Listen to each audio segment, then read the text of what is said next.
Bonjour les amis, j'espère que vous allez bien, que les vacances ont commencé pour vous sous les meilleurs auspices.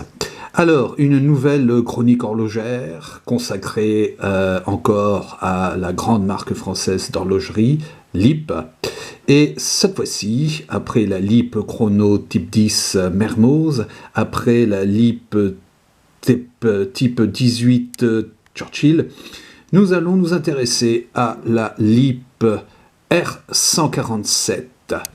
Alors là, on est vraiment dans le vintage. On est vraiment dans le cœur de la montre historique. Celle-ci, la R147, a été fabriquée à la fin des années 1950. Elle est caractéristique de cette époque. Vous voyez la graphie du nom LIP qui est très classique. On est très loin de la graphie plus moderne qui sera adoptée au cours des années 1960, graphie qui est toujours adoptée encore aujourd'hui. Là, on est dans du classique de chez classique. L'autre particularité de cette montre, vous voyez, c'est qu'on a affaire à une montre automatique. C'est-à-dire que vous connaissez les montres mécaniques, c'est-à-dire des montres une fois par jour, en moyenne, vous êtes obligé de la remonter. Vous connaissez les montres quartz, où là, tous les 2 ans, 3 ans, vous changez la pile et on n'en entend plus parler. Là, c'est une montre automatique. Là, c'est un pas vers le mouvement perpétuel.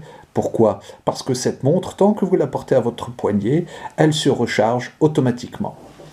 Grâce à une masse miniature qui tourne à l'intérieur et qui, en fonction de vos gestes, cette masse pivote et son mouvement la fait recharger le ressort. Alors, c'est une montre très sobre, très simple, il n'y a pas de dateur, mais il y a une trotteuse centrale.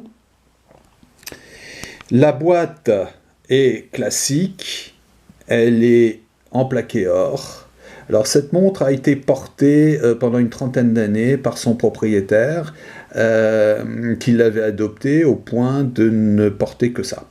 Donc, ça vous explique que elle a des marques d'usure assez importantes, oui, mais on voit un petit peu le laiton par en dessous. Oui, mais comme on a du laiton massif par en dessous, vous voyez, l'usure n'entache pas l'intégrité de la matière. Alors, il y a aussi une particularité, c'est que LIP garantit le titre de ces montres. Vous avez entre les cornes le poinçon qui vous garantit que vous avez affaire à une montre en or ou en plaqué or. Donc avec une petite lunette de joaillier, il y a moyen de faire le point sur la question, sans erreur possible. Et puis, bien entendu, vous avez au dos un dos inox classique avec les armes de la ville de Besançon, et vous avez le numéro de série de la montre. Donc, en vous adressant à LIP aujourd'hui, il est possible, et en leur communiquant le matricule de votre montre, il est possible d'avoir des informations sur sa période de fabrication. C'est très appréciable. Que dire de plus ? Eh bien que les montres automatiques, dans l'histoire, LIP occupent une place un petit peu particulière.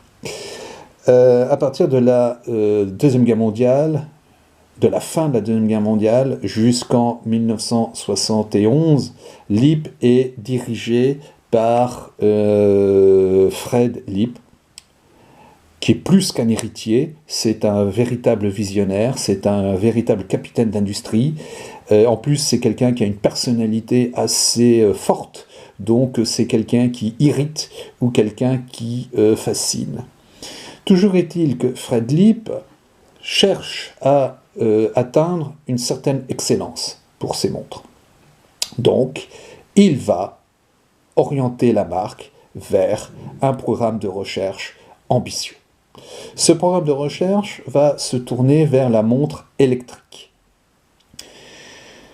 Ça coûte excessivement cher et ça explique que LEAP va assez vite présenter des petits soucis de trésorerie qui vont s'accentuer et qui vont éclater dans le courant des années 70, à tel point que en 1971, Fred Leap est remercié et il doit quitter son poste de dirigeant.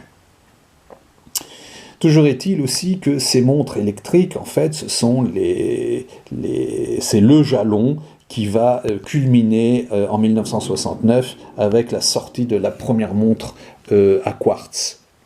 Manque de bol, ça s'est fait chez Seiko, et ça va entraîner un raz-de-marée qui a failli tuer l'horlogerie classique. Première chose. Deuxième chose, à côté de ces montres électriques, LEAP continue de sortir en très très grand nombre des montres mécaniques.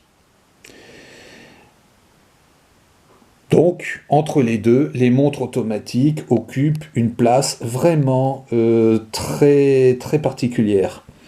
Des R147 sur le marché, j'en ai pas vu beaucoup, alors que des types 18, j'en ai vu passer des dizaines, des vingtaines. Là, la R147, depuis que je m'intéresse au monde de la montre, à part la mienne, j'ai dû en voir passer une ou deux sur le marché de la collection. Donc c'est dire que LEAP n'était pas spécialement emballé par les montres automatiques. Il y a quand même une exception, c'est que au début des années 1960, LEAP a un privilège accordé par les Suisses, c'est d'ouvrir une filiale à Genève, et qui s'appelle très simplement LEAP Genève, et qui va sortir toute une gamme de montres de luxe. Et dans cette gamme de montres de luxe, il y a effectivement une plus grande présence de montres automatiques. Je pense notamment à la fameuse LEAP Victory, qui était disponible en acier, en plaqué or et en or massif, qui était équipée d'un mouvement automatique. Alors la LEAP Victory, je n'en ai pas sous la main, j'en garde un souvenir ému parce que mon père en avait une et elle lui a été dérobée dans les années 80. Alors grosso modo, toute proportion gardée, une LEAP Victory se présente des lignes générales assez semblables à cette plus humble LEAP Dauphine. Mais vous voyez, la LEAP Dauphine, elle a quand même une présence très affirmée, encore que celle-ci est un petit peu spéciale. Je vous raconterai son histoire dans un prochain numéro. Donc voilà un petit peu ce qu'on peut dire de la LEAP R147, une pièce typique, une pièce classique, une pièce qui a énormément de charme et qui peut être un élément de valeur dans une belle collection. Je ne vous en dis pas plus. Je vous dis à très bientôt, et dans l'intervalle, likez, partagez, commentez. N'oubliez pas que plus on est nombreux, plus on peut défendre nos idées. Bye!